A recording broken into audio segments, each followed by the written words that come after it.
May 19th, 1945. Somewhere between the Elbe and the Rhine, General Major Friedrich Recker felt the torn ligaments in his left leg scream as two American soldiers, boys, really, neither past 22, half carried, half dragged him across the muddy field toward a medical tent marked with a red cross so bright it hurt his eyes. The morphine they'd given him 20 minutes earlier hadn't killed the pain, just wrapped it in cotton wool, made it distant and dreamy. Blood soaked through the hasty tourniquet above his knee, warm and sticky, and he thought with odd clarity, this is how it ends. Not in glory, in mud. The injury had come 3 hours before dawn. His staff car, racing west away from Soviet advance units, had taken a wrong turn near Magdeburg, his driver exhausted following outdated maps, and run straight into an American roadblock. The Shermans materialized from morning fog like iron ghosts. Machine gun fire stitched the road. Recker remembered diving from the car, his boot catching on the door frame, the sickening pop of his knee giving way, then white fire as shrapnel from a grenade, American or German he never knew, tore through his thigh. He'd lain in a drainage ditch, tasting copper and dirt, watching his driver die 15 meters away, watching the Americans advance with their casual, terrifying efficiency. When they found him, he'd expected a bullet. The Geneva Convention was paper. Everyone knew what happened to officers. Instead, a medic, a black soldier, which shocked him almost as much as the gentleness, had cut away his trousers, examined the wound, and said something in English that sounded almost apologetic before jabbing him with morphine. Now, being carried towards that tent, Recker felt his carefully constructed world view beginning to crack like river ice in spring. Inside the tent, the smell hit him first. Disinfectant, so strong it burned his nostrils. Not the familiar reek of gangrene and decay that had haunted German field hospitals for the past 2 years. Then the light, electric bulbs, impossibly bright, hanging from a generator that purred like a well-fed cat. A surgeon, maybe 40 years old, wearing spectacles and speaking English to a nurse, looked up as they brought Recker in. Shrapnel wounds, left femoral region, possible arterial involvement, the medic reported. The surgeon nodded, already moving, already examining. His hands were clean, his instruments gleamed on a sterile tray. Recker waited for the triage, waited to be set aside to bleed out while they treated their own, waited for the natural order of war. Instead, the surgeon said something, and they lifted Recker onto an operating table. The nurse, a woman, blonde 20s, started an intravenous line with practiced efficiency. The surgeon probed the wound, and even through the morphine, Recker gasped. "Sorry," the surgeon said in accented but clear German. "We need to operate immediately. The artery is compromised. 20 minutes, you would bleed out." He paused, meeting Recker's eyes. "You're lucky we were close." Lucky. The word echoed in Recker's dimming consciousness as the anesthesia mask descended over his face. A German general, wounded in retreat, being rushed into immediate surgery by the enemy. No waiting. No line of wounded Americans taking precedence. No summary execution. Just, "You would bleed out," said with the same tone as the weather is cold or dinner is ready. The mask smelled of rubber and something sweet. The surgeon's voice faded. "Count backward from 10. Recker tried to hold on to the number 10, tried to hold on to everything he'd believed about Americans, weak, mongrelized, incapable of real military discipline. But the numbers slipped away, and with them, the first threads of certainty he'd worn like armor for 12 years. When consciousness returned, it came in fragments. White ceiling, rhythmic beeping, smell of clean sheets. For a confused moment, Recker thought he was in a hospital in Berlin before the bombings, when everything still seemed possible. Then memory crashed back. The roadblock, the wound, the American medic, the surgery. His hand moved instinctively to his leg. Bandaged, present, not amputated.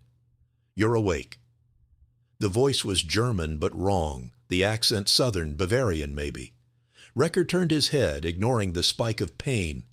A man in an American officer's uniform sat beside the bed, a notebook in his lap. Thin, intellectual-looking, with the kind of wire-rimmed glasses professors wore. His insignia marked him as a captain.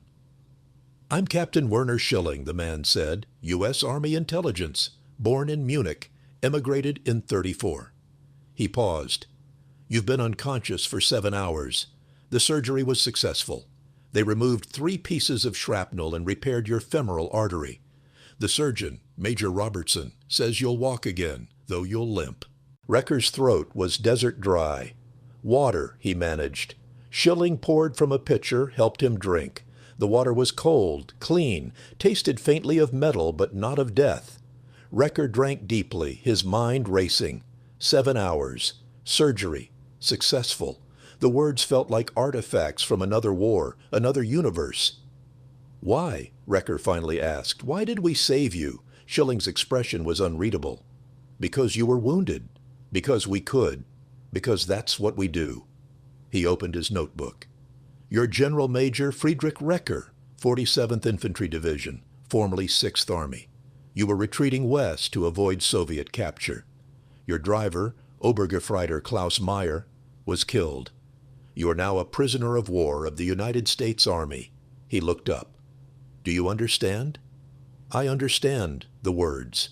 Recker's voice was stronger now. "I don't understand why I'm alive." Schilling was quiet for a moment. Outside, Recker could hear sounds, vehicles moving, men talking in English, somewhere a radio playing American music, jazz, brassy and incomprehensible. Normal sounds, sounds of life continuing. "You'll have time to figure it out," Schilling finally said. "You're being transferred to a prisoner of war camp in 2 days, once you're stable. Until then, you'll recover here." He stood. "There are guards outside. Don't try anything stupid. Your war is over." After he left, Recker lay in the clean bed, staring at the clean ceiling, feeling the clean bandages on his clean wound, and tried to reconcile everything he'd been taught with everything he'd just experienced. "They saved me," he thought. "Immediately. No questions. Just, you would bleed out." The surgery had taken precedence over ideology, over hatred, over everything except the simple fact of his humanity. And that simplicity was more terrifying than any interrogation could be. May 22nd, 1945. Railway station somewhere in Bavaria. Recker sat in a wheelchair, humiliating, necessary on the platform, watching an American supply train unload. 11 freight cars, each precisely positioned, each disgorging its contents with mechanical efficiency. Crates marked medical supplies, rations, ammunition, winter clothing in May, already being stockpiled for troops that might occupy Germany through next February. The abundance made his chest tighten. Beside him, 3 other German officers waited for the prisoner transport. Oberst Hans Dietrich, artillery commander, both legs broken in an American artillery barrage, sat rigid in his own wheelchair, refusing to meet anyone's eyes. General Major Kurt Steinbach, tank commander from the 11th Panzer Division, stood with his arm in a sling, watching the Americans with the focused intensity of a man cataloging everything for a future report that would never be written. Major Wilhelm Vogel, Luftwaffe, shot down over France 3 weeks ago, paced nervously, his pilot's swagger deflated into anxious energy. They'd been brought here from 3 different field hospitals, gathered like damaged cargo for shipment to a central processing camp. None had spoken much during the truck ride. What was there to say? Each was alone with his own disintegration of certainty. An American sergeant, broad-shouldered, maybe 30, with a wedding ring catching the morning sun, supervised the supply distribution. He consulted a clipboard, pointed, and squads of soldiers moved with practiced coordination. No shouting, no chaos. Just quiet competence that spoke of resources so vast that even this backwater station received fresh supplies daily. "Look at it," Steinbach muttered in German, quiet enough that only the other prisoners could hear. 9 months ago, we were told American industry was crippled by labor strikes and Jewish sabotage. Look at it. Recker looked, counted. 26 trucks visible from where he sat, all running, all maintained, all full. Beyond them, in a motor pool, more vehicles than his entire division had possessed at its peak strength. Jeeps, supply trucks, ambulances, even a tank transporter carrying a damaged Sherman for repair. The Americans didn't abandon equipment. They recovered it, fixed it, returned it to service. Propaganda, Dietrich said, voice tight. We were fed propaganda. We fed ourselves propaganda. In a canvas Vogel tent not far behind the lines, pacing. the battle continues in quieter form. Easier than Here, under the accepting harsh we were glow of portable lamps, outmatched. Army surgeons We fight for weren't lives wounded hours outmatched, before. Dietrich snapped. Every We instrument were is scrubbed spotless, every hand gloved and steady. Steinbach The Red interrupted Cross flatly. hangs as a pledge Look above around, them. Dietrich. Captain Reynolds. Actually, Hands work look. quickly as This a is combat one medic supply opens the depot. torn cloth. One. In the In a filth of the country front that line, hasn't moments been count. bombed, hasn't The been longer starved, shrapnel stays in, the more damage it will hasn't do. sacrificed his last Morphine waits in its 14-year-old tiny boys to tin hold case ready to pointless dull the line. agony. He A gestured quick at cut, the a freight measured look, cars. and he knows what he's They're dealing already with. planning for winter. In the We were chill of a German scavenging dawn, fuel from American abandoned armor rolls out of the vehicles and fog. telling ourselves Shermans of the one 3rd more Armored Edge miracle along the weapon cobbled would road, change their everything. bows stacked with A sandbags black against sergeant Panzerfaust walked still past, rumored to lurk carrying a in the box of hedgerows. medical supplies. Scout elements secure the He route. nodded A at the roadblock of German logs and wire prisoners, marks the not forward mockingly, line. Man not On the 8th of May, Just the armored column automatic feels its way through the fog acknowledgement south of gives the them Elbe. Ahead lies the crumbling spine of Germany. Wrecker Sherman saw the tanks, their conflict hulls in his caked with face. weeks of mud, nose 12 past years abandoned of farms racial and shattered ideology, fencing. A meeting the roadblock of steel and timber mundane marks the reality remnants of a last from defense. someone he'd been taught was subhuman. Watch that tree line! Along the sodden farm road near the Rhine, American infantry pushes ahead, rifles ready for the next bend. In the ditch beside them lies a wounded German officer, his uniform torn, his face caked with mud and blood. He watches the... On the Western Front, American infantry pushes through the mud of the Rhineland. In a roadside drainage ditch, a German officer lies wounded and spent, his campaign at an end. His unit scattered, his command broken. He watches the columns of GIs move past with rifles ready. Roll past. Undamaged farmhouses, fields being plowed, a church with its steeple intact. Germany was destroyed, but here, on the American-occupied side, life was already trying to reassemble itself. No scorched earth, no mass executions, no apocalyptic vengeance. I expected camps, Vogel said quietly, looking out the window. Like Dachau, like Buchenwald. I expected them to do to us what we... He stopped. What we did, Steinbach finished. Say it clearly, Vogel, what we did to others. The compartment fell silent. Outside, a German woman worked in a garden, her children playing nearby. An American military police jeep drove past, slowing to let the children cross a road. The children waved. The MP waved back. Wrecker felt something shift in his chest, a tectonic movement of belief. He'd spent months, years, convinced that Germany's enemies would show no mercy because Germany had shown none. The logic was iron. We had no choice but to fight to the death because surrender meant extermination. But here he sat, leg bandaged by enemy surgeons, riding a comfortable train through territory the enemy controlled, watching that enemy allow German children to live, to play, to wave. What did it mean when your enemy was more humane than you'd been? When their strength came not from cruelty, but from its opposite. When they saved your life not despite who you were, but because of what they believed themselves to be. June 4th, 1945. Camp Livingston, Louisiana. The heat hit like a physical blow when they opened the train car doors. Wet, suffocating heat that made Wrecker's German wool uniform cling to his skin like a second layer of flesh. He'd read about Louisiana, fever swamps, barely civilized, certainly not a place where proper military facilities could exist, more propaganda crumbling. Camp Livingston sprawled across several square kilometers of pine forest, row after row of whitewashed barracks, guard towers at regular intervals, but also a recreation field with goalposts, a building marked library, another marked canteen, gardens where prisoners were planting vegetables. In the distance, the sound of a band practicing German military music, but played badly, enthusiastically, by men who'd been soldiers 3 weeks ago and were now just humans trying to fill empty hours. The camp commandant, Colonel James Morrison, met the new arrivals in the processing building. 50 years old, graying at the temples, with the bearing of a man who'd seen combat and had no illusions about it. He spoke through an interpreter, though Wrecker suspected he understood more German than he let on. "Gentlemen," Morrison began, "you are prisoners of war of the United States Army. You will be treated according to the Geneva Convention. You will be housed, fed, and given work assignments. You will be paid for your labor in Camp Scrip. You may write 2 letters per month, which will be censored. You may receive packages from the Red Cross. You will not be tortured, starved, or executed. Any man who tries to escape will be punished according to military law, not murdered. Any man who causes trouble will face consequences, but those consequences will be proportionate and legal." He paused. "I know what you expected. I know what you were told about Americans. But you're here now. You can see for yourselves. The processing took 3 hours. Medical examination. Recker's wound was inspected, declared healing properly. Bandages changed with the same efficiency he'd seen at the field hospital. Delousing shower. Humiliating but thorough. The DDT powder stinging his skin. New clothing. American-made but marked with PW on the back. Clean and intact. Documentation. Name, rank, unit, fingerprints, photograph. Everything recorded.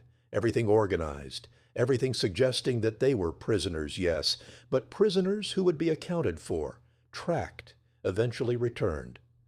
Recker was assigned to Barracks 17, officers' quarters. Inside, men sorted themselves by rank and allegiance. One corner held the hardliners, older officers, party members, men who still spoke of temporary setback and the Führer's wisdom and refused to acknowledge that the Reich they'd served was ash. Another corner held the pragmatists, younger officers, combat veterans, men who'd seen too much death to maintain illusions. Between them, the undecided, listening to both sides, trying to navigate between loyalty and sanity. His bunk was third from the window, steel frame, thin mattress, clean sheets, a footlocker for personal items he didn't have. The man in the bunk beside him was Oberst Heinrich Manstein, former chief of staff for an infantry division that had ceased to exist during the Soviet winter offensive of 1944. 53 years old, gaunt, with eyes that had seen things he'd never speak about. "You're the one they operated on," Manstein said without preamble. "Field surgery to save a German general. Unusual." "I'm having trouble understanding what happened," Recker admitted. "Then you're thinking clearly," Manstein replied. "I've been here 12 days. Every day I understand less." He gestured at the barracks. "We get 3 meals daily. Real food, not ersatz. Meat twice a week. Fresh vegetables. Coffee, actual coffee, not acorn substitutes. We work 4 hours per day, maintaining the camp. We're paid 10 cents per hour in scrip we can spend at the canteen for cigarettes, candy, writing paper. There's a library with books in German. There's a soccer league. Next week they're showing a film, American, but still." He looked at Recker. "They're feeding us better than we fed our own troops in the last year of the war." That night, lying on his bunk while men around him snored or wept quietly or argued in fierce whispers about whether Germany could still somehow win, Recker tried to reconcile the arithmetic. The food he'd eaten at dinner, meatloaf, mashed potatoes, green beans, bread, butter, coffee, represented more calories than many German civilians had seen in a week. Multiplied by how many prisoners? Thousands in this camp alone. Hundreds of thousands across America. All being fed, housed, treated. The economic scale was incomprehensible. And more than economics, the principle. These men could have let him bleed out. Could have tossed all of them into pits and told the world they'd died of their wounds. Could have worked them to death in mines or factories. Instead, the Geneva Convention. Instead, 3 meals and a library and soccer leagues. Recker's leg throbbed despite the aspirin the medic had given him. He shifted, trying to find comfort, and caught a glimpse through the window. An American guard tower, floodlit. A soldier visible in silhouette. Not cruel, not vengeful. Just a man doing a job, keeping watch over prisoners who would live to see tomorrow because someone had decided that even enemies deserved that much. June 16th, 1945. Camp Livingston, Recreation Hall. The order came down at morning roll call. All officers, mandatory assembly at 1400 hours. No explanation, just the terse instruction and the uncomfortable tension it created. In the barracks, speculation ran wild. Repatriation, interrogations, a work detail. The hardliners whispered about show trials, about American propaganda events designed to humiliate them before the world. Recker knew better. He'd seen the newsreels being loaded into the projector room the day before, watched the grim faces of the American officers overseeing the setup. Whatever was coming, it wasn't propaganda. Or rather it was, but propaganda of a different kind. The kind built on evidence. The recreation hall could hold 300 men. Every seat was filled. American guards lined the walls more than usual, their hands near their weapons but not threatening. The camp commandant, Colonel Morrison, stood at the front beside a projection screen that had been stretched across the stage. Behind him the projector sat ready, its reel loaded with film that would change everything. Morrison didn't use an interpreter this time. He spoke in slow, clear English, letting the silence between phrases give men time to translate for those who couldn't understand. Gentlemen? In April and May of this year, Allied forces liberated a series of camps across Germany and Poland. These were not prisoner of war camps, they were extermination facilities.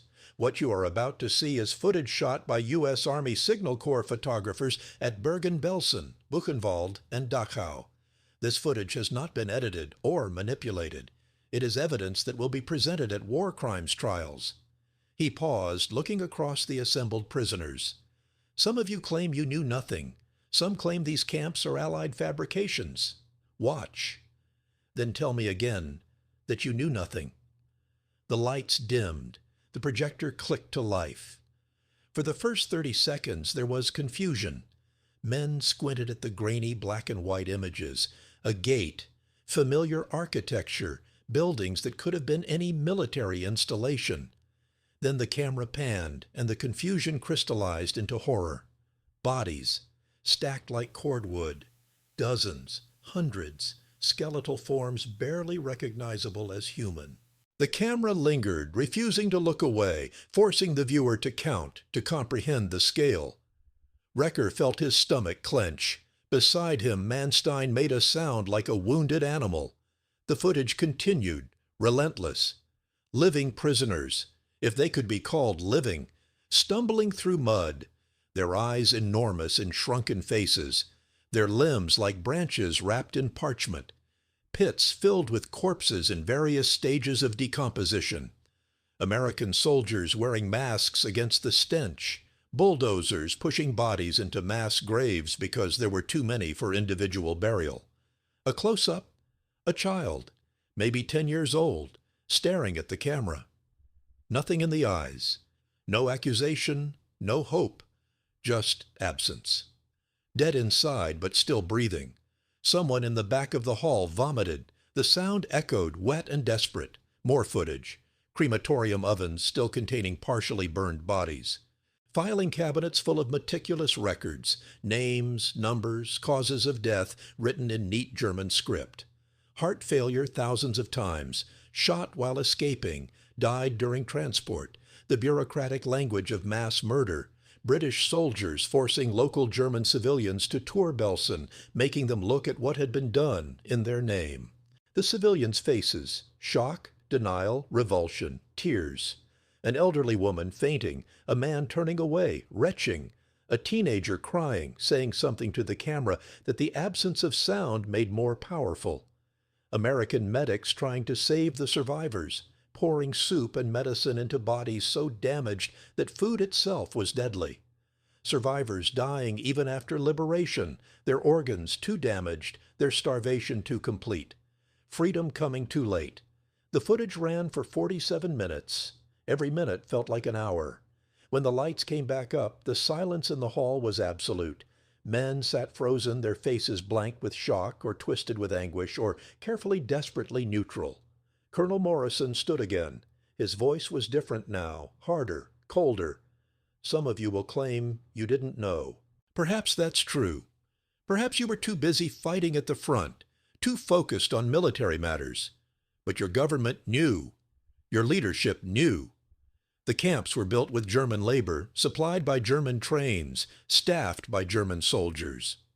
The victims were transported through German towns in broad daylight. The smoke from the crematoria was visible for kilometers. He paused. You fought for a regime that did this. You swore oaths to men who ordered this. You can claim ignorance of the details, but you cannot claim innocence of the cause. He left. The guards remained. The prisoners sat, trapped with what they'd seen. Slowly, men began to speak. In the hardliner corner, General Major Otto Bruckner stood, his face red with fury. Propaganda, he shouted. Staged. The Jews control Hollywood. Everyone knows they can fake anything. This is designed to break our morale, to make us betray the Reich. Sit down, Otto. The voice was quiet but carried authority. General Lieutenant Werner Richter, 61 years old, veteran of the First World War, and the second holder of the Knight's Cross, stood slowly. I visited Dachau. In 1941. Official inspection. They told me it was a labor camp, that the prisoners were criminals and political undesirables being re-educated through work. He paused, his hands shaking. I saw the conditions. I saw the faces. I told myself it was necessary, that war required hard choices, that the prisoners were enemies of the state who deserved their fate. His voice cracked. I knew. Perhaps not the full scale, perhaps not the gas chambers and the cremations, but I knew enough. I knew people were dying there, and I did nothing. The silence that followed was different, heavier, sharper. The silence of men confronting truths they'd buried. Recker sat motionless, his mind replaying images, the stacked bodies, the empty eyes, the meticulous records. He'd known there were camps. Everyone had known that. Concentration camps for political prisoners, for communists, for Jews who refused to leave Germany when given the chance. He'd told himself they were harsh but necessary, that wartime required difficult measures, that the stories of abuse were exaggerated by hostile foreign press. But he'd never asked questions, never sought details, never wondered why trainloads of people went east and never returned, never questioned why Jewish colleagues disappeared overnight, why their apartments were seized, why their children stopped coming to school. He'd known enough to know there was something he shouldn't ask about. And that complicity, that willful ignorance, sat in his chest like lead. June 17th, 1945. Morning. The camp woke to a different atmosphere. Men moved through breakfast in subdued clusters, speaking in low voices, or not at all.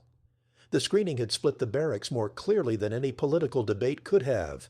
Lines were being drawn, not in ink, but in silence, in who sat with whom, in who could meet whose eyes.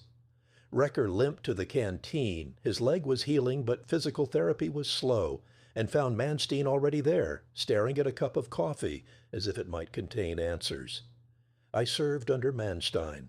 Manstein said without preamble, same name, no relation, a coincidence that had once seemed dignified. Sevastopol, 1942. We laid siege for 250 days, shelled the city until nothing remained but rubble and corpses. Civilians starved. Children ate leather.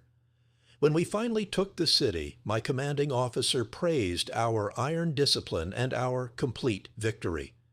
He looked up, his eyes hollow. I thought we were soldiers, warriors in an ancient tradition. I thought civilian suffering was tragic but inevitable, a side effect of military necessity. And now? Recker asked quietly. Now I wonder if there's any difference between what we did in Sevastopol and what they did in those camps. We didn't use gas chambers. We used artillery and starvation. Different methods, same result. Human beings reduced to corpses because someone decided they were expendable. He pushed the coffee away. The Americans fed me this morning. Real coffee, real bread, real butter. I'm alive because they decided even an enemy deserves to eat. When did we stop making that decision? The question hung between them. Other officers entered the canteen, collecting their rations. Some still wore their Wehrmacht bearing, backs straight, movements precise, as if maintaining military discipline could preserve meaning. Others had slouched into defeat, wearing American-issued clothing like a surrender flag. At a corner table the hardliners gathered, Bruckner, two other generals, several colonels. Their voices were low but intense. Recker caught fragments. Propaganda technique. Jews always lie when Germany rises again. They were building a fortress of denial, brick by brick, because the alternative was a void where their entire worldview had been. Across the canteen, another group formed around General-Lieutenant Richter. Older officers mostly, men who'd fought in the First War, and remembered how that certainty had also collapsed. They spoke little, their silence more eloquent than any debate. The fracture became official at lunch. Bruckner stood, cleared his throat, and announced that loyal German officers would gather in the southwest corner of the recreation yard each evening to maintain morale and discuss the future of the Reich. His words were careful, avoiding overt Nazi rhetoric that might bring American discipline, but the meaning was clear. Here was where the faithful would congregate. That evening, roughly 40 men joined Bruckner's group. They stood in formation, backs to the fence, facing inward as if creating a perimeter against contamination. Recker watched from a distance, leaning on his cane, and felt an odd combination of pity and revulsion. These men were drowning, and instead of swimming toward shore, they were insisting the water wasn't real. "Will you join them?" The voice belonged to Major Klaus Zimmermann, a supply officer who'd been captured during the final collapse in April. 38 years old, wearing American-issued trousers with his German officer's shirt, embodying the hybrid state they all occupied. "No," Recker said. "Will you join Richter's group?" "I don't know what Richter's group is. They don't seem to know either." Zimmermann nodded. "That's more honest than either extreme." He gestured at Bruckner's formation. "Those men are choosing comfort over truth." "But the others," he indicated a cluster near the library where Richter sat reading. "They're choosing despair." "Some middle path has to exist." "Does it?" Recker asked. "What middle exists between the Reich was glorious and we served evil?" "We were human," Zimmermann said quietly. "We made terrible choices. Some of us knew more than others. None of us did enough. And now we have to live with that." He paused. "It's not comfortable, but it's true." July 8th, 1945. Camp Livingston, work detail. The heat was biblical, 38 degrees Celsius in the shade, humidity turning the air into soup. Recker worked alongside 15 other officers, painting the exterior of a storage building. The work was mindless but necessary, the kind of task that gave structure to days that would otherwise dissolve into restless anxiety. His leg ached constantly, but the camp doctor, Captain Morris, a Jewish physician from Brooklyn, who treated German prisoners with the same care he'd given American soldiers, had told him the exercise would strengthen the damaged muscles. So Recker painted, brush strokes steady, sweat soaking through his shirt. The guard supervising their detail was Sergeant Bill Henderson from somewhere in Texas, 32 years old, married with 3 children whose photographs he'd shown them during a water break. He sat in the shade now, reading a paperback Western, occasionally glancing up to ensure nobody was attempting anything foolish. The rifle leaned against his chair, present but not menacing. He'd made clear on the first day that he had no interest in shooting anyone unless they forced his hand. "Hey, Sarge," called Private First Class Tommy Russo, the second guard, barely 21, from Philadelphia. "Can I run these guys to the canteen for cold water? They're going to keel over in this heat." Henderson looked up, considered, nodded. 10 minutes. "And Schultz," he pointed at Oberst Werner Schultz, who spoke excellent English, "you're responsible for getting everyone back. Don't make me look stupid." "Understood, Sergeant," Schultz replied.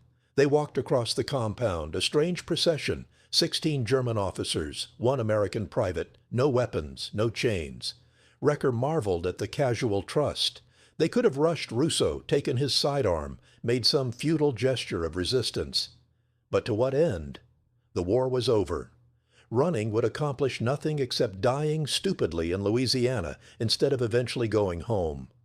At the canteen, they lined up like soldiers anywhere, automatically by rank, then caught themselves and shuffled into a looser formation. Old habits died hard. The canteen manager, a German prisoner who'd been captured in North Africa in 1943 and had the weathered pragmatism of a man who'd adapted completely, doled out cups of water so cold it hurt to drink.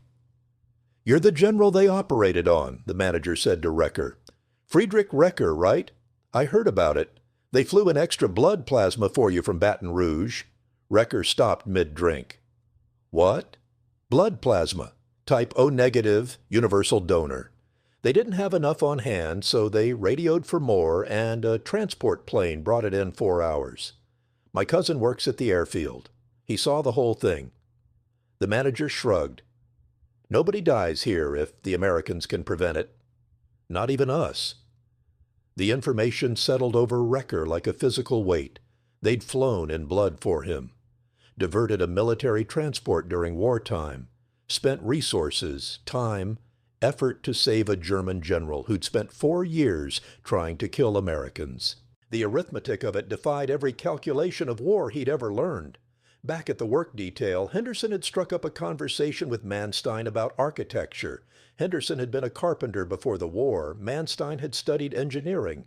They discussed load-bearing walls and roof pitch angles with the easy enthusiasm of professionals talking shop, nationality, and enmity temporarily irrelevant.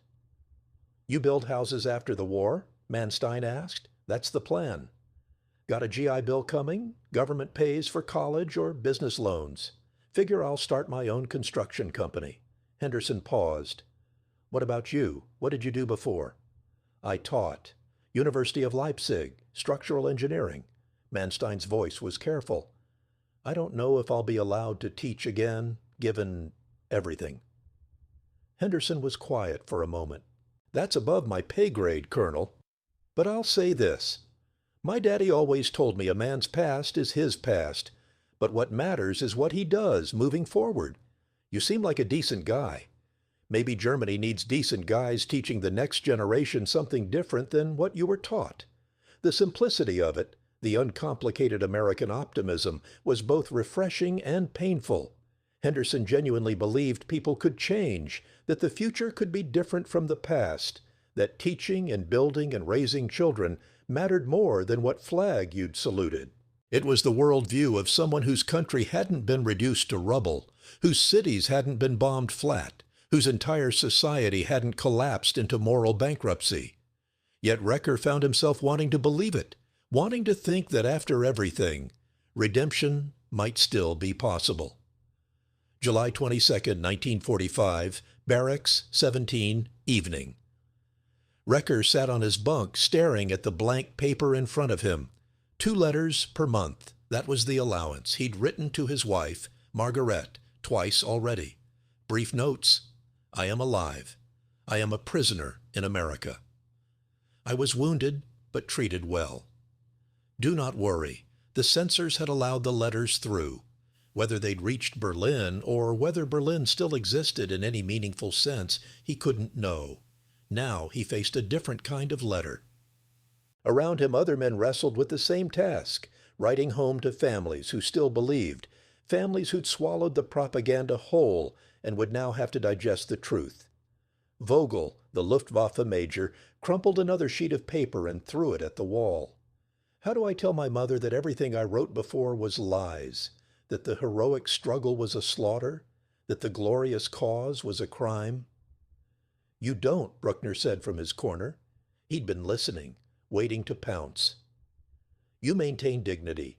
You tell them we fought bravely against overwhelming odds, that we remained loyal to the end, that history will vindicate us. History will spit on us," Manstein said flatly, "and we'll deserve it." The argument that followed was old now, rehearsed through repetition. Bruckner insisted the war crimes footage was fabricated, that Germany had fought a legitimate defensive war, that the camps, if they existed at all, were the work of rogue elements beyond military control. Manstein countered with facts, with logic, with the weight of evidence none of them could unsee. The younger officers mostly stayed silent, caught between competing versions of truth, waiting to see which narrative would prevail. Recker tuned out the debate and focused on his paper. What could he tell Margaret? She'd been a party member, not fanatical, but loyal enough to attend rallies, to donate to winter relief, to hang the flag on appropriate days. She'd believed in the Reich's righteousness, in Germany's destiny, in the necessity of sacrifice. How did he tell her it had all been for nothing? Worse than nothing, for evil. He picked up his pen and wrote, "My dearest Margaret, I write this from Louisiana, where the heat is terrible and the food is surprisingly good. My leg continues to heal. The American doctors say I will walk normally within 6 months, though I may always limp when it rains. I must tell you something difficult. We were shown footage of camps, Dachau, Buchenwald, Bergen-Belsen. The reports were true, worse than true. I cannot describe what we saw. I lack the words, and if I had them, the censors would strike them out. I did not know the full extent. I tell myself that. But I knew something. We all knew something. We chose not to ask questions because asking would have required action, and action would have required courage we did not have. Whatever happens now, whether I am tried, imprisoned, sent home, or kept here indefinitely, I deserve it. We all do. The Americans treat us according to law and convention. They feed us, house us, heal us. I cannot reconcile their mercy with our crimes. When this letter reaches you, if it reaches you, know that I love you, that I think of you constantly, but that I may not be the man you married. That man believed in things that were lies. This man must learn to live with truth. All my love, Friedrich." He read it over once, folded it, sealed it in an envelope. Whether the censors would allow it through, he didn't know. Whether Margaret would understand, he couldn't predict. But it was honest, and honesty seemed like the minimum requirement for whatever life came after. Across the barracks, Zimmerman was reading aloud from a letter he'd received. His wife, thank God, was alive, living with her sister in Hamburg, their apartment destroyed, surviving on rations and black market food. But she was alive. And she'd written something that made him laugh, a sharp bark of surprise. "The British soldiers who occupy our district are terribly polite. They help with heavy loads. They share cigarettes. One gave our neighbors' children chocolate. I was told the English were brutal victors. Instead, they are decent. It makes everything more confusing." "That's the worst part," Zimmerman said, looking around at his fellow prisoners. "If they were monsters, we could hate them and feel righteous. But they're decent, which means we have to face what we were." Henderson appeared in the doorway, evening inspection, checking that everyone was accounted for. He counted heads, marked his clipboard, started to leave, then paused. "Hey, any you guys know how to play poker? Some of the guards are starting a game tomorrow night, and we figured maybe you officers might want in. No real money, just camp scrip and bragging rights." The offer hung in the air, improbable. German prisoners and American guards gambling together, talking trash, sharing cigarettes. 6 months ago, they'd been trying to kill each other. Now, poker night. "I'll play," Recker heard himself say. "Me too," Zimmerman added. Henderson grinned. "Great. 2,000 hours, Recreation Hall. Bring your A-game, gentlemen. The boys don't go easy just because you're prisoners." After he left, Bruckner's voice dripped with contempt. "Fraternizing with the enemy. Disgracing your uniforms." "We don't have uniforms anymore, Otto," Recker said quietly. "We have American-issued clothing with PW stamped on the back. Our war is over. All that's left is figuring out how to be human again." July 23rd, 1945. Recreation Hall, 2,000 hours. 6 American guards, 8 German prisoners, 1 card table, 1 deck of cards worn soft from constant use. The stakes were tiny, camp scrip worth pennies, but the atmosphere was charged with something more significant than money. This was contact. This was the enemy becoming human in high definition. Henderson dealt with practiced efficiency. 5-card draw, jacks or better to open. Everyone know the rules? Most nodded. Poker had traveled to Germany decades ago, played in officers' clubs and barracks across the Reich. But Oberst Werner Schultz admitted, "I never learned. Too busy studying tactics." Jesus, you studied tactics and still lost.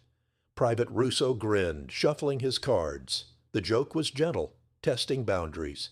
Schultz laughed, surprising himself, and the tension in the room dropped several degrees. "All right, Werner," Henderson said, "here's how it works." They played. Cards circulated. Camp script changed hands. Conversation flowed around the game like water around stones, hesitant at first, then easier. Sports, weather, food, families. Sergeant Bill Henderson showed pictures of his kids again. Billy Jr., age 7, Sarah, age 5, baby James, 18 months. He'd missed James's first steps, his first words. The war had taken that. Manstein showed a photograph he'd carried through the entire war, his wife Eva, his daughter Greta. The photo was from 1939. Greta had been 12 then. Now she was 18, and he'd missed 6 years of her life. "If she's still alive," he added quietly. "She is," Henderson said with the absolute certainty of someone who needed to believe in good outcomes. "And she's waiting for you to come home." The game continued. Recker's leg ached from sitting, but he ignored it.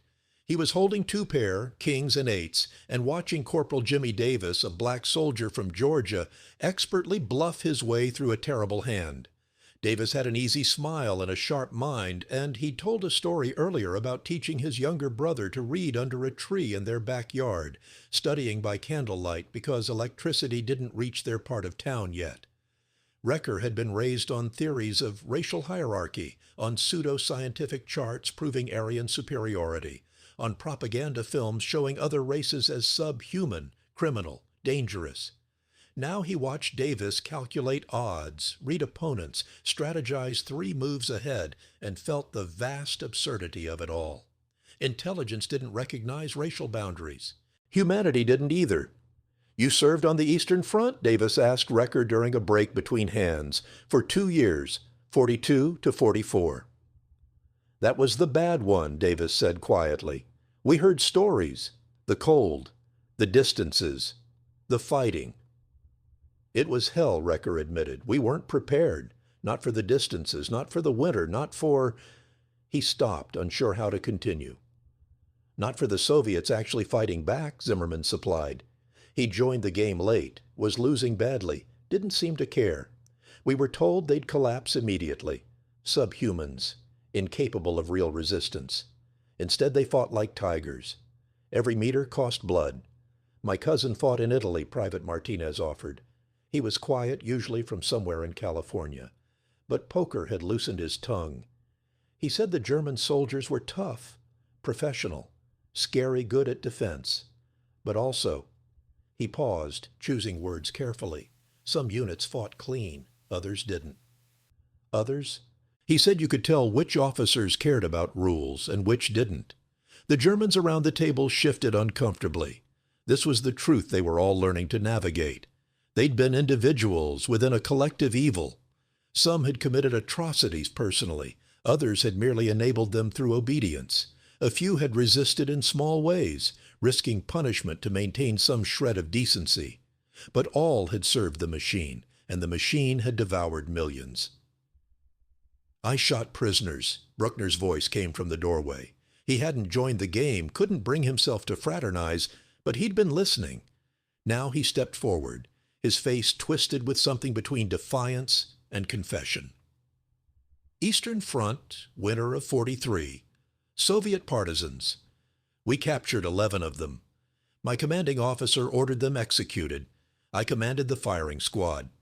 He looked directly at Davis, at Martinez, at Henderson. They were soldiers like me. They'd fought for their country like I fought for mine, and I killed them because I was ordered to. The silence was absolute, cards forgotten, script meaningless. "Why are you telling us this?" Henderson asked finally. "Because you're treating us like we deserve mercy, like we're just soldiers who happened to lose. But we weren't. Some of us were criminals who wore uniforms. And you're feeding us, healing us, letting us play cards and pretend we're civilized." Bruckner's voice cracked. "I don't understand why." Henderson set down his cards. When he spoke, his Texas drawl was pronounced, which meant he was feeling deeply. General, my daddy was in the First War. France, 1918.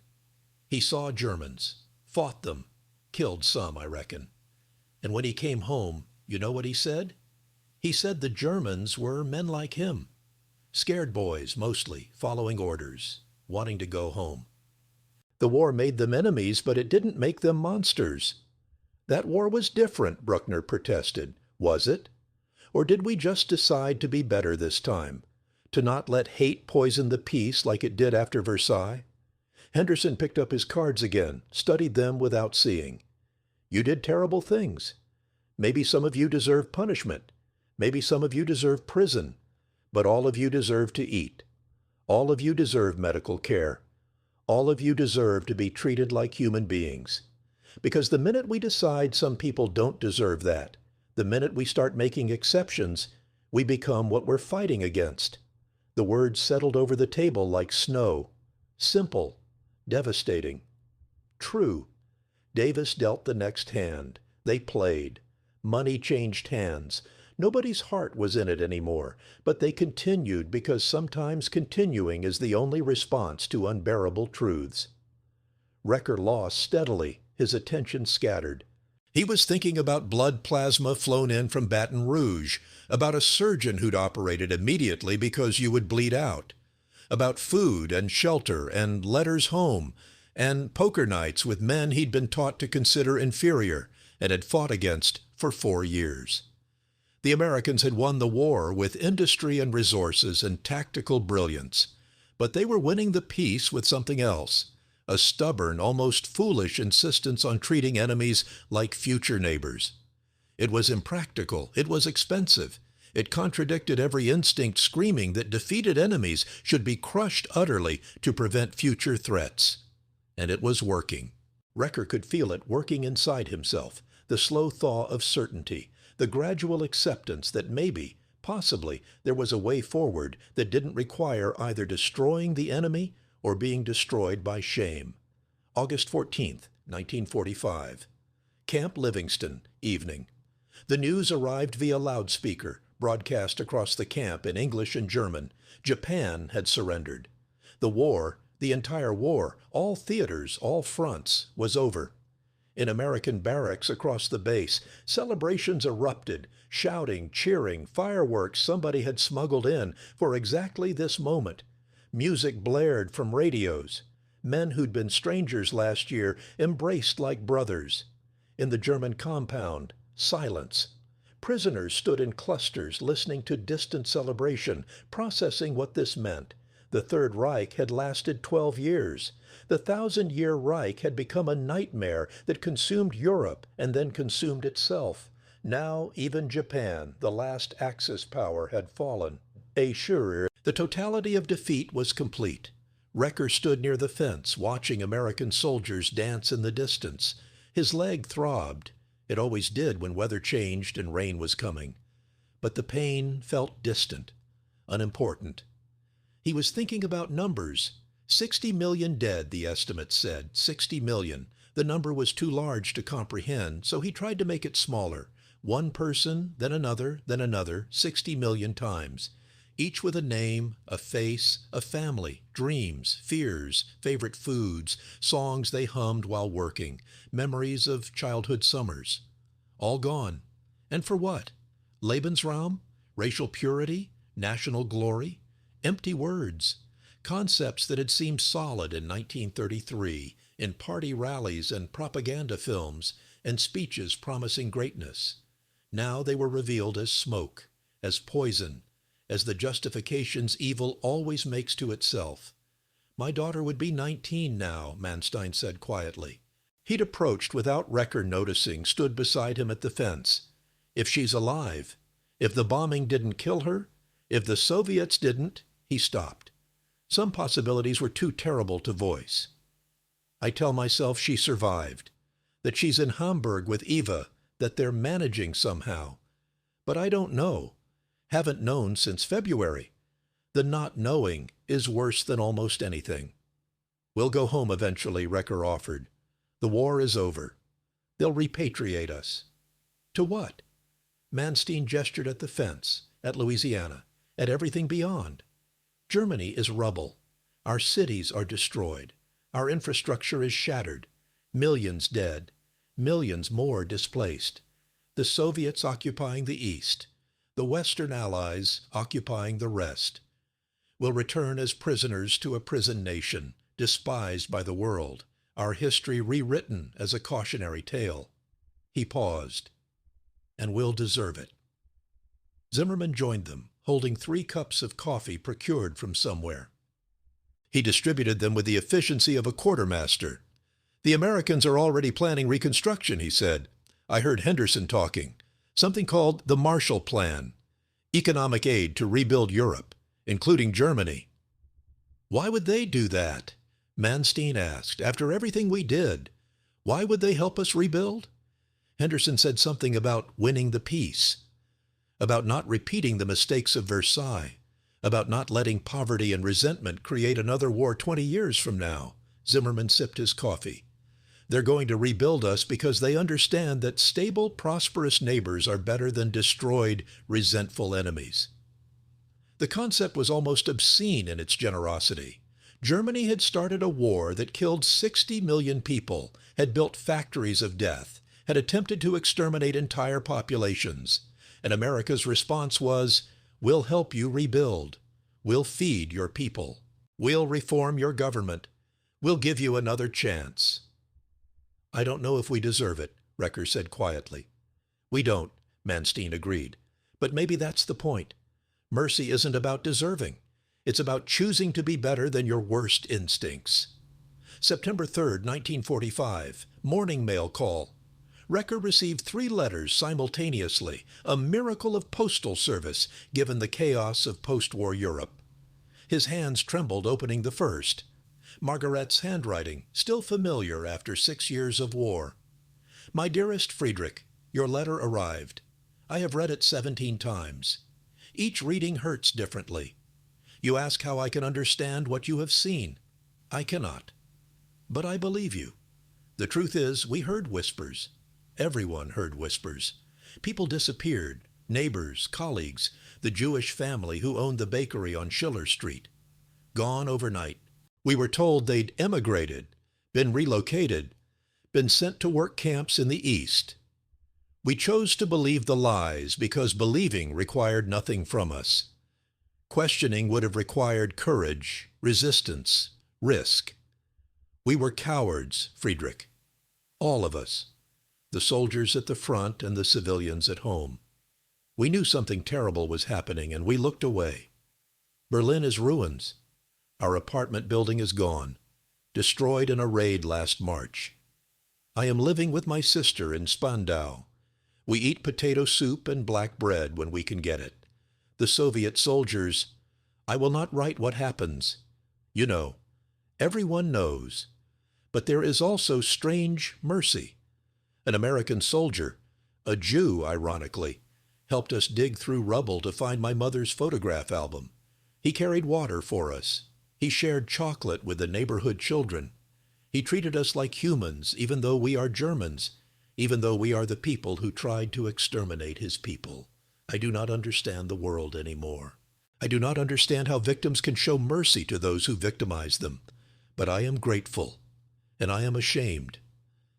And I wait for you to come home, though I fear the man who returns will be different from the man who left. With love and sorrow, Margaret, the second letter, was from his brother, Ernst, who'd been captured by the Soviets at Stalingrad and spent 3 years in a camp in Siberia. He'd been released, somehow, and made his way back to what remained of Germany. Friedrich, I am alive. Barely. 42 kilograms. Most of my teeth gone. Frostbite took 3 toes. But alive. The Soviet camps make the American camps look like vacation resorts, from what I hear. We worked in mines, 16 hours daily, temperature 40 below zero in winter. No medical care, starvation rations. Men died constantly. Disease, exposure, exhaustion, despair. I survived through luck and stubbornness and by learning enough Russian to volunteer as a translator. I do not blame the Soviets. We came to their country. We burned their villages. We killed their civilians. What we did at Stalingrad in the siege. We earned what we received. You are fortunate to be in American hands. I have spoken to men who were Western prisoners. They tell stories that sound like fantasy, real food, medical care, letters home, even wages for work. The Americans treat prisoners the way the Geneva Convention requires. Imagine that, following the rules, even when your enemy never did. Come home when you can. Germany needs men who have learned what we should have known from the beginning, that power without mercy is just cruelty, wearing a uniform. Your brother Ernst. The third letter was from his former commanding officer, Generaloberst Wilhelm Hartmann, now in a British POW camp.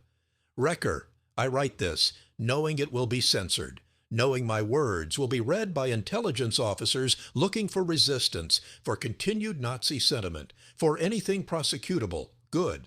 Let them read. Let them know I was wrong. About everything. About the war. About the Reich. About the necessity of our actions. About the righteousness of our cause. We were not soldiers defending the fatherland. We were instruments of evil, and our professionalism made us more effective instruments. The British showed me photographs from Poland, from mass execution sites, from villages burned with people inside. I recognize my own division's sector. These atrocities happened under my command. I told myself I didn't order them, that rogue elements acted independently, that I couldn't control everything. Lies, comfortable lies. I knew.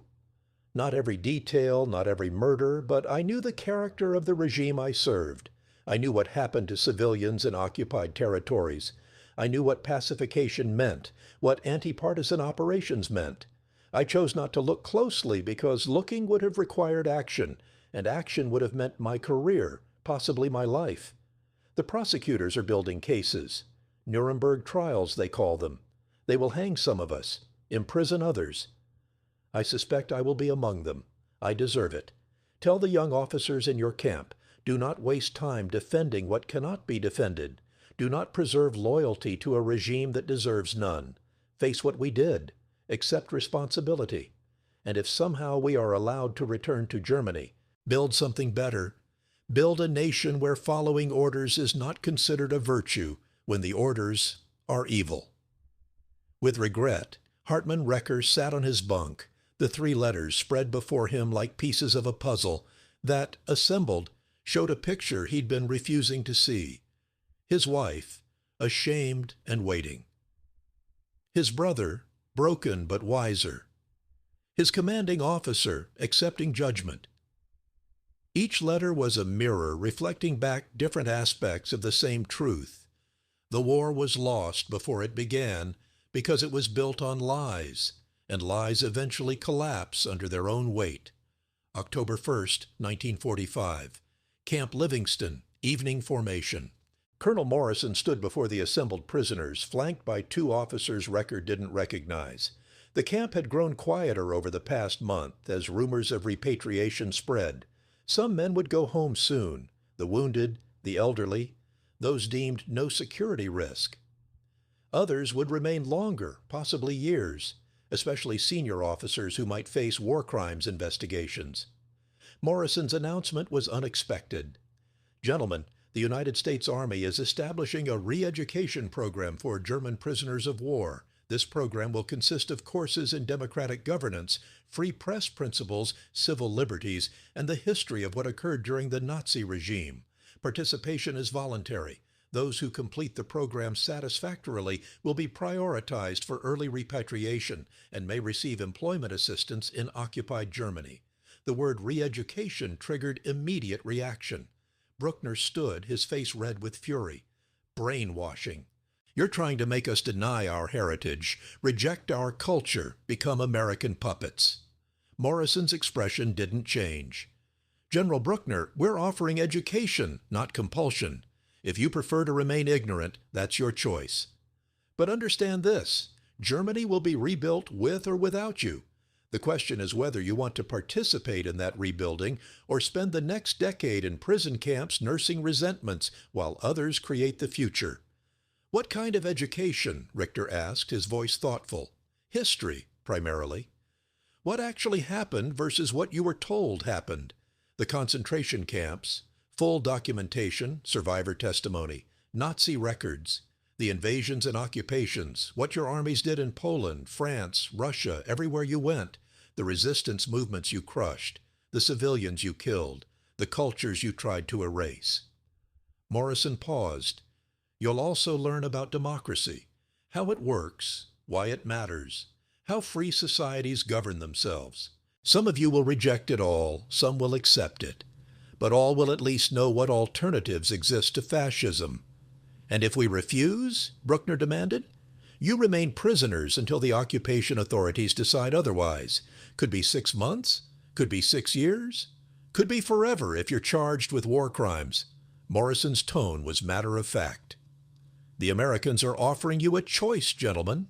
That's more than your regime offered anyone. The formation was dismissed. Men scattered, congregating in familiar groups. The hardliners gathered around Bruckner, voices raised in outrage. The pragmatists clustered with Richter, discussing implications. Recker found himself with Zimmerman and Manstein standing near the library building, watching both groups. What will you do? Zimmerman asked. Recker thought about the surgery that saved his life, about blood plasma flown from Baton Rouge, about poker games and coffee and letters from home describing ruins and mercy and shame, about footage of concentration camps that couldn't be unseen, about Ernst in Soviet camps, and Hartmann awaiting trial, and Margaret living in rubble. I'll take the courses, he said quietly, not because I believe everything they'll teach, but because I need to understand how we became what we were, and because refusing to learn is exactly the stubbornness that destroyed us in the first place. Manstein nodded slowly. Hartmann wrote to me too. He said something, a nation that cannot face its history is doomed to repeat it. I think he's right. They'll call us traitors, Zimmerman observed, gesturing at Bruckner's group. They called us heroes for following orders that led to murder, Recker replied. I'll take traitor over that. November 7th, 1945, Camp Livingston Education Building. The classroom held 40 prisoners, ranging from majors to generals, ages 28 to 61. Some sat with arms crossed, defiance radiating. Others leaned forward, genuinely curious. Most occupied the uncomfortable middle ground, willing to listen but withholding judgment. The instructor was Professor David Cohen, formerly of Columbia University, now attached to the Army as a civilian education specialist. 50-ish, gray beard, patient eyes that had seen too much. He wrote on the chalkboard, democracy, government of the people, by the people, for the people. This is Abraham Lincoln, he said in fluent German, 16th President of the United States. He said this during our Civil War. A war that killed 600,000 Americans, fighting over whether some humans could own other humans as property. We are not perfect. No nation is. But we believe in certain principles, and we try, imperfectly, sometimes failing, to live up to them. A major in the back row spoke up. You enslaved Africans. You exterminated native populations. How are you different from us? Cohen didn't flinch. We're not entirely different. That's the point. Every nation has committed atrocities. Every people has capacity for evil. The question is, what do you do afterward? Do you deny it? Justify it? Build monuments to it? Or do you face it? Learn from it? Try to ensure it doesn't happen again? He showed photographs. Not concentration camps this time. They'd all seen those. Instead, the American South after the Civil War. Jim Crow laws, lynchings, Native American reservations, Japanese-American internment camps during the current war. This is us, Cohen said. Our shame, our crimes. We teach this in schools now. We debate it. We argue about it. We try to fix it, slowly, imperfectly. That's what free societies do. They allow self-criticism, allow change, allow people to say, we were wrong, without being shot for treason. Over the following weeks, the curriculum expanded.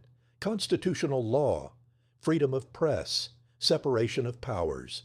The concept of loyal opposition, that criticizing the government wasn't betrayal but participation in democracy. For men raised under dictatorship, where disagreement meant death, the ideas were almost incomprehensible. But slowly something shifted. Recker found himself reading American history, comparing it to German history, seeing patterns.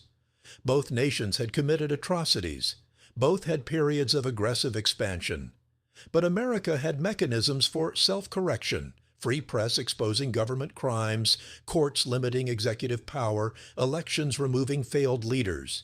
Germany under the Nazis had destroyed all those mechanisms, leaving only obedience to a single voice that grew steadily more insane. The most powerful sessions were the testimonies. Cohen brought in survivors, Jews who'd escaped concentration camps, Polish civilians who'd survived occupation, French resistance fighters who'd been tortured by the Gestapo. They spoke without drama, without embellishment, just recounting what had happened to them. One woman, Sarah Rothstein, had survived Auschwitz. She was 34, but looked 60. She spoke in a monotone that was somehow more devastating than tears. I was a music teacher in Krakow, married, 2 children. David, 8 years old, Rachel, 6. We were deported in 1942. The train took 3 days. No food, no water, people dying in the cars. At Auschwitz, they separated us immediately. I never saw my husband again. My children. She paused, took a breath that seemed to hurt. They went straight to the gas. Too young to work. I survived because I could play piano. An SS officer wanted music during his meals, so I played Mozart while people burned. The room was silent. Even Bruckner, who'd attended out of spite, looked shaken. "Why are you here?" Manstein asked quietly. "Why would you speak to us? We're your enemy." Sarah looked at him for a long moment. "You were. But hatred is exhausting. Revenge is empty. I'm here because you need to know what happened. Not from films, not from statistics, but from a person who lived it. And because some of you, maybe not all, but some, will return to Germany and tell others. And maybe in 2 generations or 3, Germans will remember what their grandfathers did and choose differently." After she left, no one spoke for several minutes. Then Richter, voice rough with emotion. "We cannot undo what was done. We cannot resurrect the dead. But we can bear witness. We can refuse to forget. And we can try, inadequately, impossibly, to build something better." March 12, 1946. Camp Livingston departure processing. Recker stood in line with 43 other prisoners being repatriated. 10 months in American captivity had changed them all in ways visible and invisible. They were heavier. American rations had added weight to frames hollowed by wartime deprivation. They were healthier. Medical care had treated infections, set bones, addressed chronic conditions ignored during years of combat. But the deepest changes were internal, etched in how they stood, how they spoke, how they looked at the world. The processing was efficient, almost anticlimactic. Return of personal effects, what little had survived capture, final medical examination, signed acknowledgement of treatment received. A small booklet titled Democratic Governance, a primer that they were encouraged, not required, to take. Recker took his copy, tucked it into his bag alongside Margaretto's letters. Henderson was there for the final formation, though he'd been transferred to a different detail months ago. He'd made a point to come, to say goodbye to men he'd guarded, argued with, played poker with, slowly befriended.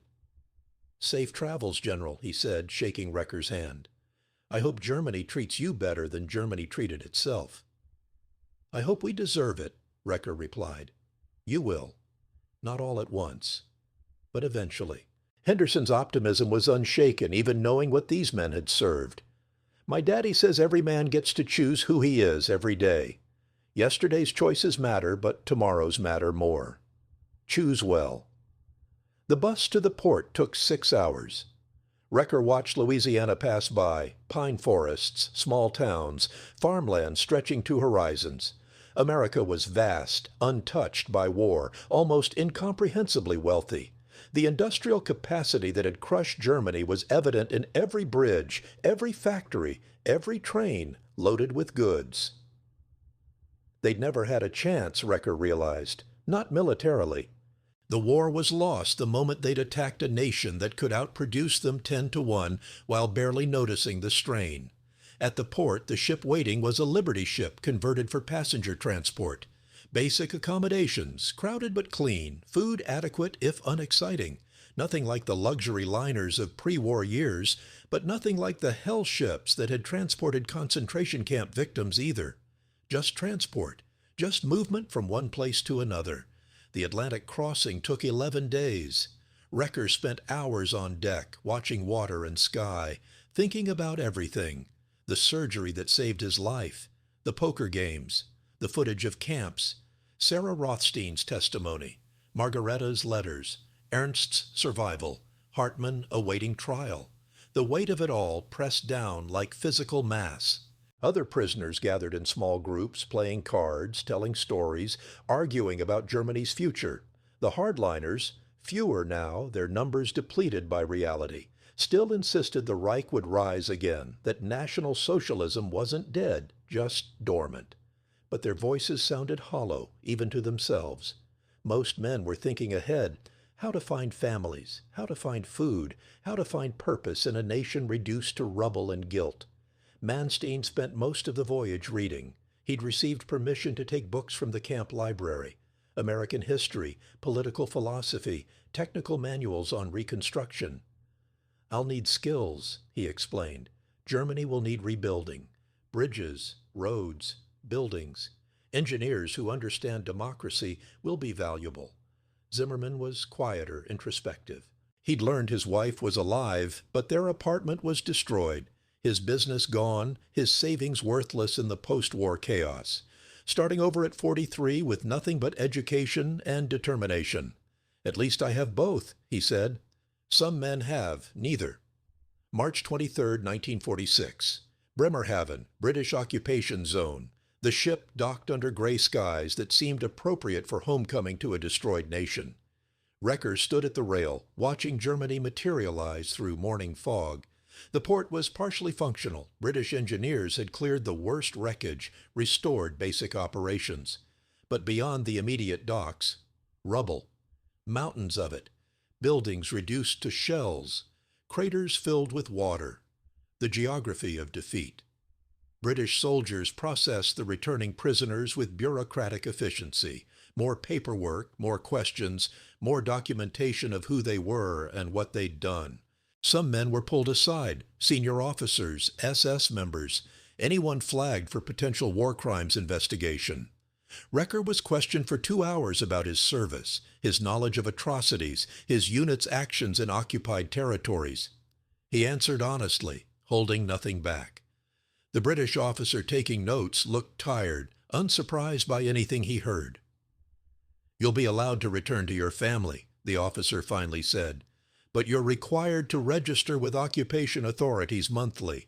If we discover you lied about your service, there will be consequences. Understood?" "Understood. One more thing." The officer slid a document across the table. "You've been categorized as Category 4 under denazification. Follower. Not a major offender, not a profiteer, not an activist, just someone who went along. You'll face restrictions on employment and property, but you're not being charged with crimes. Consider yourself fortunate. Fortunate." Recker had been a general in an army that had killed millions, and he was being categorized as someone who'd merely gone along. The distinction felt both accurate and insufficient. Yes, he'd followed orders. Yes, he'd enabled evil through obedience. But follower? The word suggested passivity he wasn't sure he'd earned the right to claim. The train to Berlin took 15 hours, moving slowly through a landscape of destruction. Every city showed scars: Frankfurt, Fulda, Eisenach, Leipzig. Some damage was fresh, some months old, but all of it told the same story. Germany had been bombed into submission, and the bombing had been effective beyond imagination. Recker had seen maps during the war, had known cities were being destroyed, but seeing it directly was different. Abstraction became concrete. These were homes, schools, hospitals, theaters, shops where people had lived their lives. All gone. Berlin was worse than anything he'd imagined. The station was partially functional, but beyond it, an apocalypse of rubble. Entire neighborhoods reduced to broken stone. The famous landmarks damaged, destroyed, or merely surviving as ghosts of former grandeur. And people, thin, tired, moving through ruins with the mechanical determination of those who'd survived too much to give up now. He found Margaret's sister's address after 2 hours of asking directions, getting lost, backtracking through streets that no longer existed as streets. Spandau had been hit less severely than central Berlin, but less severely was relative. Every third building was damaged. Bomb craters pockmarked the roads. Children played in rubble as if it were normal landscape. The apartment building was intact, miraculously. 5 stories, pre-war construction, exterior pockmarked with shrapnel but structurally sound. He climbed stairs. No elevator, no electricity. His leg protesting every step but functional. The Americans had been right. He walked. The limp was permanent, but he walked. 3rd floor, apartment 12. He stood outside the door for a full minute, building courage. Then knocked. Silence. Movement inside. The door opened slowly, revealing Margaret's sister Anna, who gasped, stepped back, called, "Margaret! Margaret, come here!" Then Margaret appeared. She'd aged a decade in the years since he'd seen her. Thinner, hair showing gray, lines around her eyes that hadn't existed before. She stared at him as if he were a ghost, then stepped forward, touched his face to confirm he was real, and collapsed into his arms, sobbing. They didn't speak for several minutes, just held each other while Anna quietly closed the door, giving them privacy. Eventually Margaret pulled back, wiping her eyes, studying his face. "You're different," she said. "Everything is different. Tell me." So he did. Over the next hours, as afternoon faded into evening and Anna made thin soup from potatoes and mysterious meat that might have been rabbit, Recker told his wife everything. The capture, the surgery, the camp, the food and the poker games and the education program, the footage of concentration camps, the testimonies of survivors, the slow dissolution of everything he'd believed. Margaret listened without interrupting. When he finished, she was quiet for a long time. "I joined the party in 37, she finally said, because everyone was joining, because refusing seemed suspicious, because the promises, prosperity, order, national pride, sounded good after the chaos of the 20s. I attended rallies. I donated. I believed. I knew about the camps. Not the details, but I knew. Everyone knew. The Jewish family on Schiller Street disappeared overnight. Someone said they'd been resettled in the East. I didn't ask questions. Didn't want to know." She looked at him, eyes bright with tears. "I was a teacher, Friedrich. I taught German children their alphabet and arithmetic and loyalty to the Führer. I taught them that some races were superior, that Germany's destiny was greatness, that sacrifice for the nation was the highest virtue. I participated in the machinery that made monsters." "We all did," Recker said quietly. "That's what we have to live with." Anna served the soup. They ate in silence, the thin broth tasting of poverty and survival.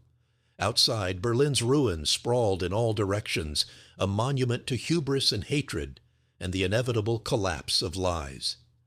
Inside, 3 people who'd survived, damaged, ashamed, but alive, tried to figure out what came next. April 1952, Berlin, American sector. 7 years after surrender, Recker stood in a reconstructed office building, looking out at a city slowly rebuilding itself. The rubble was mostly cleared now. New construction was everywhere, apartment blocks, offices, shops. The economic miracle they were calling it, fueled by American aid under the Marshall Plan. Billions of dollars poured into Germany, rebuilding the nation that had tried to conquer Europe and exterminate entire peoples. He still didn't fully understand it. The arithmetic of forgiveness didn't balance. Germany had killed 60 million people. America had responded by feeding, housing, educating, and ultimately rebuilding them. It was strategically brilliant. A prosperous Germany would counter Soviet influence, create a stable trading partner, prevent the resentment that had fueled the Second War after the punitive peace of the First. But strategy alone didn't explain the individual acts of mercy. The surgery, the poker games, Henderson's optimism, Professor Cohen's patience. Recker now worked for the Berlin Senate in the Reconstruction Bureau. His engineering background and his Category 4 denazification status made him employable, though not prominent. He planned roads, calculated building loads, ensured new construction met safety codes. Mundane work, necessary work, the kind of work that built civilization instead of destroying it. Manstein worked 3 floors up in the transportation department. They had lunch weekly. 2 former generals reduced to civilian functionaries, and they never quite decided if this was punishment or redemption. Probably both. Zimmerman had emigrated to America in 1949, sponsored by Henderson, who'd kept his promise to help. He wrote occasionally letters describing California, his new construction business, his children adapting to American schools. "You should come," he always wrote. "America is big enough for new starts." Recker never replied that he couldn't leave Germany. Someone had to stay. Someone had to remember and rebuild and try to teach the next generation differently. Ernst had died in 1948, his body finally giving out after 3 years in Soviet camps and 3 years trying to recover. Before he died, he'd said something that Recker thought about constantly. "We were given mercy we didn't deserve. Make sure it means something." Hartmann had been tried at Nuremberg, convicted of war crimes for actions committed under his command, sentenced to 15 years. He'd be released in 1957 if he survived prison. His last letter had said, "I've had time to think. Too much time. I understand now why they treated us according to law even when we deserved bullets. They were showing us what civilization looks like, what we could have been if we'd chosen differently. The lesson was expensive. 60 million dead, expensive. But some of us learned it. The hardest conversations were with young Germans, those too young to have fought but old enough to ask questions. They wanted simple answers. Were you Nazis? Were you evil? How could you not have known? Recker tried to explain complicity, willful ignorance, the gradual slide from nationalism to atrocity. Most didn't understand. How could they? They'd grown up in a different Germany, one where democracy was taught in schools, where free press existed, where questioning authority wasn't treason. "Tell me about the war," his neighbor's son had asked recently, 16 years old, studying history, genuinely curious. "Which part?" Recker had replied. "The part where you lost. We lost the day we started. We just didn't know it yet. We thought might made right, that victory justified anything, that our enemies were subhuman and our cause was destiny. We were wrong about everything. And by the time we realized it, millions were dead and our nation was ashes. But you survived. I survived because the enemy we demonized saved my life, operated on me, fed me, treated me like a human being even though I'd fought for a regime that denied humanity to millions." Recker had paused, choosing his next words carefully. The Americans won the war with industry and tactics, but they won the peace with mercy. They showed us that strength doesn't require cruelty, that victory doesn't require vengeance, that even enemies can be redeemed if given the chance. Do you think you're redeemed? I think I'm trying. Every day I'm trying. That's all any of us can do. Now, standing in the reconstructed office, watching Berlin rebuild itself with American money and German labor, Recker thought about Henderson's father's wisdom. A man chooses who he is every day. Yesterday's choices mattered, but tomorrow's mattered more. He'd been a general in an army of evil. That fact couldn't be erased, couldn't be justified, couldn't be excused. But he'd also been saved by enemies who became teachers, who showed him what civilization looked like when it wasn't twisted by ideology and hatred, That mercy, unearned, strategically motivated perhaps, but still mercy, had given him something precious. Time. Time to understand what he'd been part of. Time to help rebuild what had been destroyed. Time to try to ensure the next generation chose differently. It wasn't redemption. Redemption was too grand a word for what he was doing. But it was responsibility. And responsibility, carried faithfully day after day, might eventually approximate atonement. Outside, Berlin continued its resurrection. Inside, a former general who'd learned the hard way that defeat could be a gift planned roads that would carry Germans toward a future their grandparents hadn't believed possible. Democracy, prosperity, peace. The weight of mercy, Recker had learned, was heavier than the weight of chains. Chains were simple. You wore them or broke them. But mercy required something harder, becoming worthy of it. Not through grand gestures or dramatic transformation, but through the patient, daily work of choosing better. He turned back to his desk, to the blueprints for a new school in Wedding District, and chose better. Again, as he would tomorrow and the day after and the day after that, for however many days remained. It was, he'd learned in American captivity and relearned in German reconstruction, the only response to mercy that mattered, accepting it, carrying it forward, passing it on. The war had taught him how to destroy. The peace was teaching him how to build. The second lesson was harder, slower, less dramatic, but it was the one that mattered. He picked up his pencil and returned to work.